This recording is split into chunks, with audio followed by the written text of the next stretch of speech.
নমস্কার বন্ধু বান্ধবরা, দেখতে পাচ্ছ আজকে আরেকটা ভিডিও দেখতে পাচ্ছ। আজকের ভিডিওর মধ্যে আছে হলো টমেটো মধ্যে কিছু একটা বানাইবো। আজকের বানাইবো টমেটো দিয়ে না, টমেটো দিয়ে পেস্টটা বানাইছে। তারপর মেইন হলো আলু আর ময়দা, আলু আর ময়দা দিয়ে রসগোল্লা টাইপের মতো বানাইছে। রসগোল্লার বানাইছে কিন্তু এটা রসগোল্লা না, বুঝছো না? তোমরা খাইলে বুঝবা এটা রসগোল্লা না, এটা হবে পাস্তার মতো। তো আবার তো তোমরা কইবা যে আমরা খালি আলু খাই, আলু তো খাইতাম না আলু।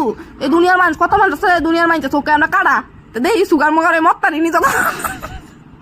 আমি আবার যা কই হাসি কই, কারণ কত মানছি আমরা দেখতে না জানি, মনে মনে মনে বহুত গালাগালি করে, মনে মনে কেউ ফেনি গালাগালি দিয়ে কি কেউ আবার ডরায় না আমরা কি করতাম। হ্যাঁ তাহলে দেই আর কি যত জলদি পারি আর কি, ভালো হইলে তো হইলো, নাইলে তো না। তারপরে আসিল এর দূরে ভিডিওটা দেওয়া, তারপরে এই করতে করতে তোমার লেগা ভিডিওটা হয়ে গেছে, গান পুরো একদম পুরো মশলা মশলা রেডি হয়ে গেছে। রেডি হওয়ার পর রসগোল্লা রেডি আছে, কিন্তু রসগোল্লা তো না দেওয়া খাইতে দেখতে যেরকম সুন্দর হয়েছে, খাইতে এরকম টেস্টি হয়েছে। তারপর দেখ একজন একজন করে খায়া লাইব, খায়া খায়া দেখা লাইব যে দেওয়া এরা নিয়ে দিল দেওয়ার পর দেখা খায়া লাইব, খায়া একটু সাত তো দেখাইবই, তুমি জানোই আমরা এটাই করি। তো ভিডিওটা আসিল এতটুকুই। তো ভালো লাগে লাইক কমেন্ট শেয়ার।